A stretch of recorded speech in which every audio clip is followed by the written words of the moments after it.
Good morning, everybody.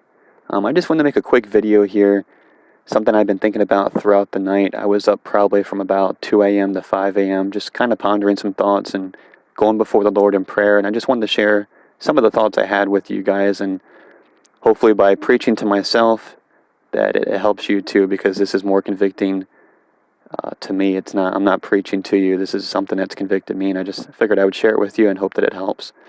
So the first thing I was thinking about is obviously two main things: COVID-19, the pandemic that's been all over our world, and then also the George Floyd incident and the protests that have followed. These have been the two main things on my mind, and I'm sure it's been on your mind too. But more than the incidents themselves, the main thing that's been on my mind lately is the Christian reaction to these things.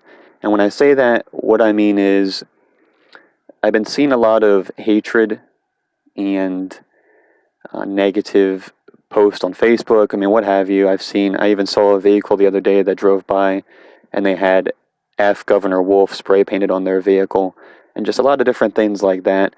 And I understand that a lot of people are frustrated right now. They want the state to reopen, or they're frustrated on the federal level. They're frustrated with the police. They're frustrated with Black Lives Matter, and the list goes on and on.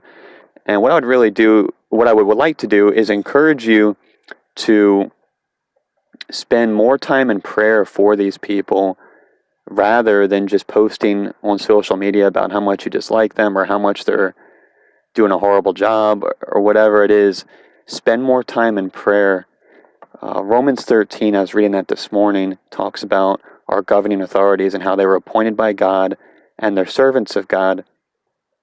And that can be difficult sometimes to swallow, because it's easy to use that verse or that passage when it's a politician that we agree with.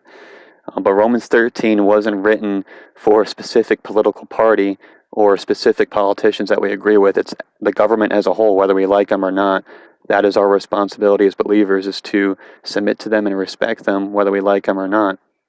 And so what I would suggest, and what I would really challenge you to do, as I've challenged myself to do, and it's difficult at times, is take that 10 minutes that you would use to post something negative about that person or that group, and use that time to actually pray for them.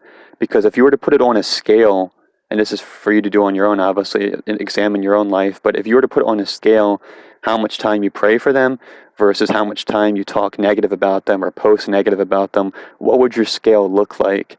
And when I did that in my own life, it was very convicting. And so I just challenge you, really examine yourself and see, are you speaking more negative than more positive? And if you are, I mean, we're Christians, we're not supposed to do that, and it can be very easy to fall in that trap sometimes. And Romans 13, like I said earlier, that was written by Paul, and that was during a time when the government was very corrupt. The emperor was Nero, who was torturing Christians and setting them on fire, crucifying them. So if Paul can write this during a time when that was his government, when this emperor, who would later end up executing Paul, Paul was still able to say, hey, we need to submit to this government. We need to respect them. We need to pray for them. So if he can say that about Nero and the government over him, we can definitely apply that to our lives today. And something else I was thinking about too, I've had the question brought to my attention several times, and I've heard it online, regarding COVID-19, is, where is God? What is God doing? Why is he doing this? And as I pondered that question, I think the main question should actually be something completely different than that. Instead of trying to figure out God, figuring him out and what he's doing, because none of us really know, I think what our question should be is, why has God been so merciful to us? And why has God been so good to us? Because it's very easy to get caught up in the whys and why is God doing this. But realistically, if you look at our country as a whole, and I'm very thankful to be an American, I'm thankful for my freedom, I'm thankful for my liberties. But if you look at America as a whole, we're a very corrupt country. And I mean, we kill millions and millions and millions of unborn children. We've taken prayer out of school. And pretty much anything that points to God, our country tries to destroy. And so, as a whole, I think our country is very corrupt. And the fact that God still does good in our life, and he still is merciful and gracious, that should be the question that we're pondering, is, how does he still do that? How does he still treat us the way he treats us, and how does he still allow good to happen in our lives? That should be what our focus is on, because we can't figure out God. And even honestly, if today God destroyed our country, he would be justified in doing so, because our country has turned their back to Jesus, to Christ. And honestly, if he did that, he would be completely justified. So I think we should take the focus off of why is God doing this and focus more on why is he so gracious to us. And when you do that, it really takes it from a negative and puts it into a positive perspective, that God is so good and that he is good to us despite of us. So I just wanted to share that with you guys very briefly. Like I said, I was up several hours throughout the night. I'm not going to get into anything too in depth or make a long video. I just wanted to make it very short and simple, and just challenge you guys with, before you bash our government or bash someone that you disagree with or bash a group or bash the police, whatever it is, take that time. I challenge you to do this. Take that time and pray for them before you go on social media and bash them, or if you talk to someone personally and bash them to that person.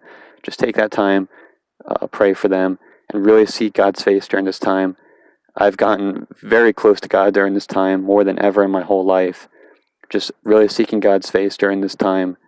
And 2 Chronicles 7:14, if my people, which are called by my name, shall humble themselves and pray and seek my face and turn from their wicked ways, it says that he will hear us from heaven, he will forgive our sins, and he will heal our land.